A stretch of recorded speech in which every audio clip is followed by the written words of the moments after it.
Natasha Romanoff, जिसने मरते हुए भी एक ऐसा काम किया जिससे उसका नाम अमर हो गया। नताशा अवेंजर की एक इम्पोर्टेंट मेंबर थी और ना ही उसके पास कोई सुपर पावर थी और ना ही कोई स्पेशल सूट।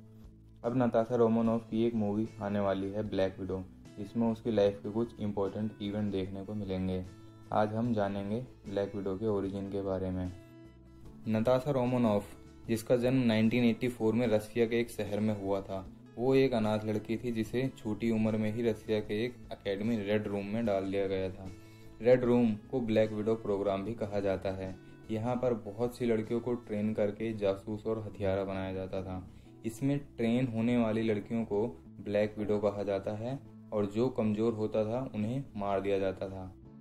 और ट्रेनिंग खत्म होने के बाद ग्रेजुएशन सेरेमनी में उन सभी लड़कियों को स्टेरिलाइज कर दिया जाता था, जिससे कि वो कभी अपना परिवार बनाने के बारे में ना सोचें और बस मिशन पर फोकस करें। इसी रीजन की वजह से नताशा ग्रेजुएशन सेरेमनी से पहले ही टेस्ट में फेल होने का नाटक कर रही थी, बट उसके मास्टर ने उसे पास कर दिया, जिससे नताशा को बहुत गहरा सदमा पहुंचा। उसके बाद वो एक रशियन स्पाई और असैसिन बन गई। फिर वो पैसों के लिए मर्डर और जासूसी करने लग गई। इसी वजह से वो कई लोगों के लिए परेशानी बन गई।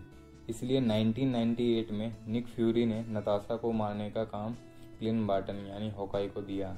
लेकिन जब हॉकाई उसे मारने पहुंचा तो उसे पता चला कि वो सिर्फ 14 साल की बच्ची है, इसलिए हॉकाई ने उसे नहीं मारा और शील्ड में भर्ती कर लिया। इसी वजह से नताशा शील्ड की वफादार बन गई और उसने रेड रूम की सारी सीक्रेट इन्फॉर्मेशन शील्ड को दे दी। और तब से हॉकाई और नताशा बहुत अच्छे दोस्त बन गए। इसलिए हॉकाई की सीक्रेट फैमिली के बारे में सिर्फ नताशा ही जानती थी। और ब्लैक विडो की पावर्स की बात करें तो नॉर्मल इंसान होने की वजह से उसके पास कोई सुपर पावर नहीं थी, बट ब्लैक विडो दुनिया की बेस्ट फाइटर में से एक थी। वो हर तरह की फाइटिंग स्किल्स में माहिर थी। वो एक नॉर्मल हैंड गन से लेकर बड़े से बड़े एलियन वीपन चलाना भी जानती थी।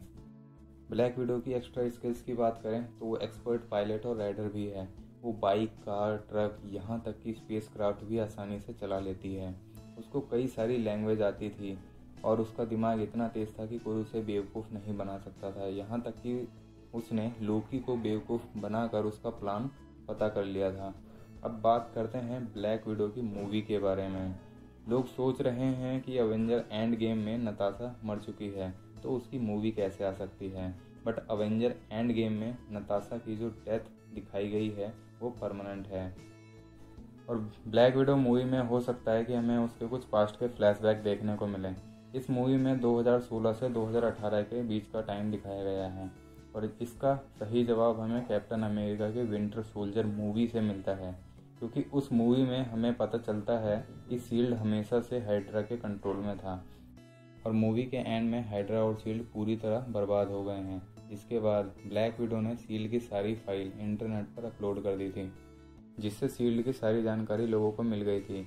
इसके बाद नताशा ने ब्लैक विडो प्रोग्राम की भी फाइल इंटरनेट पर डाल दी, जिससे बहुत से लोग उसके दुश्मन बन गए, खासकर रेड रूम के लोग।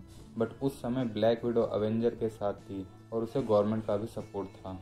लेकिन Captain America Civil War movie के बाद सब बदल गया। इस मूवी में नताशा ने पहले कॉन्ट्रैक्ट को मान लिया और उसके बाद उसने कानून तोड़ दिया। उसके बाद नताशा को ना ही अवेंजर का सपोर्ट था और ना ही गवर्नमेंट का। पुलिस उसके पीछे थी। इसलिए ब्लैक विडो का यही बुरा वक्त था और इसी टाइमलाइन में ब्लैक विडो मूवी सेट होती है।